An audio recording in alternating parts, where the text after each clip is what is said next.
Alright, fellas, we are back. I took a little time off. I had my wedding anniversary, and I had some birthday parties with the kids, and I went to a baseball game. So, I'm back making the videos again. I got some World of Tank videos, I got some World of Warplanes videos. We got a new patch coming for World of Warplanes on Thursday. Everybody's excited, I can tell. So, with 357 matchmaking, it fucks a lot of these premium tanks, except for this one. Strv just does not care whether you are in a bottom tier or not, and you know, this is one of those games where you just like, why does this game have to be so hard, right? Because I always get those top tier tanks in my team that are just like, I know. Eventually, if you push the battle button enough, you're gonna get a tier 10, but here we are. So, which is strange because, like I said, none of the, well, maybe, I think maybe the Moss might have made it into the top 5 for damage, but no. For the most part, this was nothing but a tier 8, tier 9 doing almost all the damage. Yeah. Unfortunately, for us, they get two good players in tanks that work really well on this map. Yeah. The Conch and the 48 Patton are both great tanks for hill fighting, and yeah, and they're played by good players. So we are already kind of not hurting. I don't carry XVM. I do get picked up. I actually do not get picked up by the Conch. He just, of course, kept getting lit there, so he knew that somebody was sitting in the bush. Throws out a blind shot, fucking nails me for 400. Ooh, one of those deals. Yeah. Going to be an interesting fight. So we got the Moss, the Wheezy in front of me here. Those guys are over on the other flank, working that flank.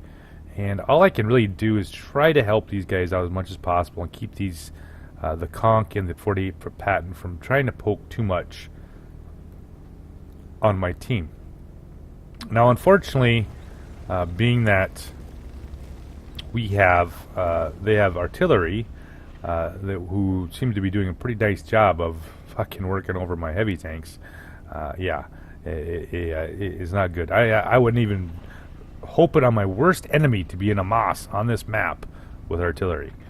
He takes a fucking, he just takes a beating. He gets wasted most of the game. So we already are down 2 tanks, because why not?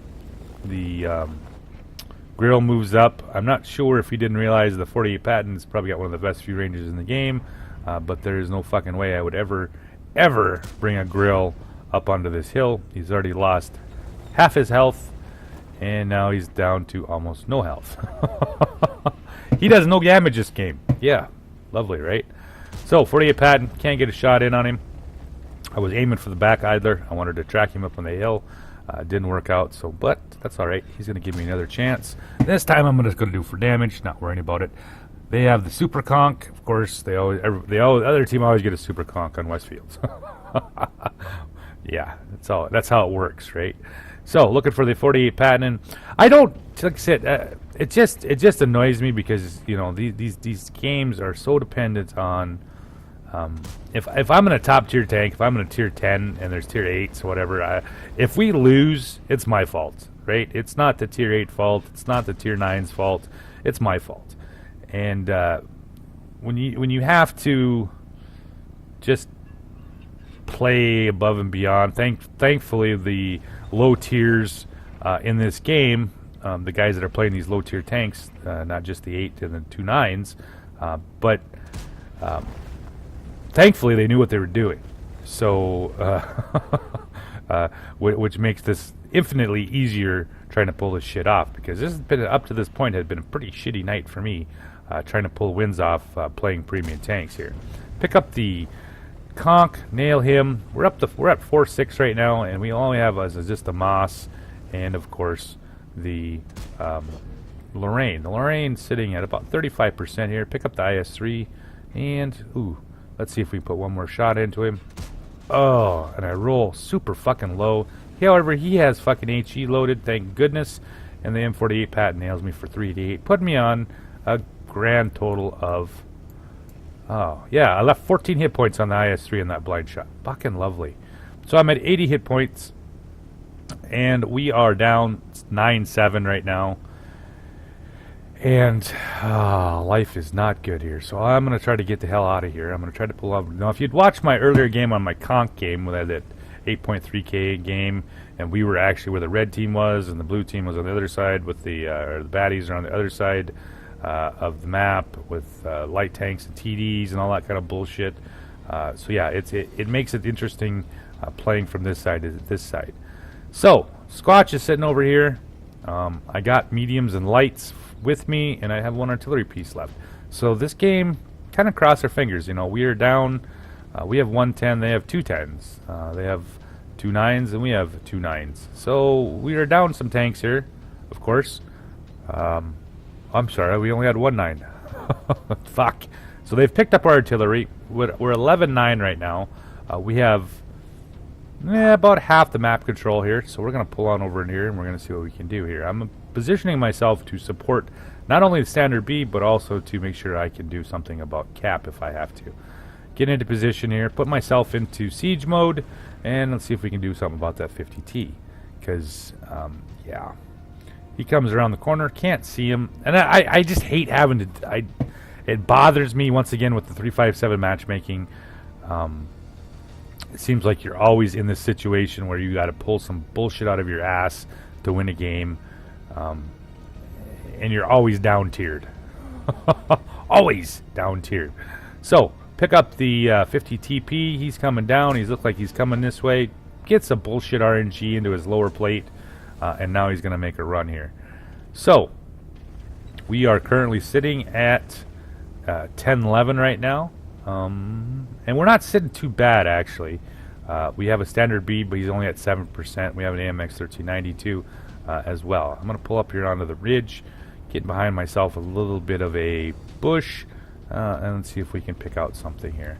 However, they do still have a Leo, and he's a good player, so that's always going to be kind of entertaining, because if he can come around here and pick us up, we're going to be fucked. He plays the right position. He'd actually been on that side of the map, and realizing that playing anywhere close to this edge, you're going to get fucked. Leo actually moved up far enough that we were able to pick him up here, and I roll a fucking dismal 293 because RNG says you have to. AMX 1390 is on the move. He's headed that way. Yeah, we still have a Jagdpanzer U100. There we are. Finds the Jagdpanzer U100. He's coming down the hill. He's trying to get to the standard B. He gives me his side. I put a shell into his track. And let's see what he's going to do here. What are you going to do, buddy? He's pulling back here. Can I get another one? Oh, got denied. Yeah, that's never good. So the Leo's down there. He's going to get rushed by the AMX 1390. The standard B is working him over. Do I need to pull over to get the shot? Nope. He gets picked up by the AMX 1390. And we are currently tied. Looking a little better. You know, and I'm going to do a premium thing on these tanks about the best premium tanks for, get denied on the ricochet off the side, and unfortunately he pulls in there. So I got one more premium round here to see if we can get him underneath the plate. Yeah, there we go. I usually switch to premium, and people are like, wow, what does he switch to? Well, I switch to premium for a reason, because these tight games like this, bounce shots, cannot have them. I did bounce one, but like I said, most of the time I carry 5 in this tank, just in case, by chance, I'm going to really need to make sure I pin that shot. So we've got the Jagdpanzer U100 pinned. ML1 is off to the side here, and we are currently getting capped. AMX 1390 is already hunting, which will go a long ways to winning this game. And here we go. So with that, like I said, you know, I'm going to do a little bit of a, my opinion, the best tier 8 premium tanks to play in the 357 matchmaking, because yeah, some are just not up to par. Well, actually, most of them aren't up to par, but there is a handful of them that can play against 2 tiers higher than them. Relatively, I shouldn't say easy, but they have a quite a bit better time of it than most premium 8s.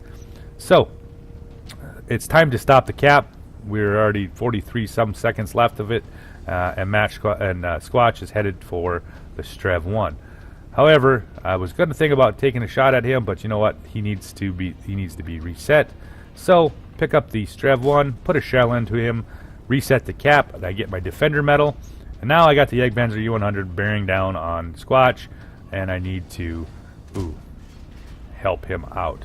Puts a big shell into him, puts him down to 46 on his health, and low silhouette. Yeah, I'm able to pull that off. Standard B finishes him off, and let's see if I get the Strv, but I get a fucking bounce. Oh, that's alright. We got you, Strv. Now he's looking, he has no idea. He gives me his side, finishes him off. Yeah.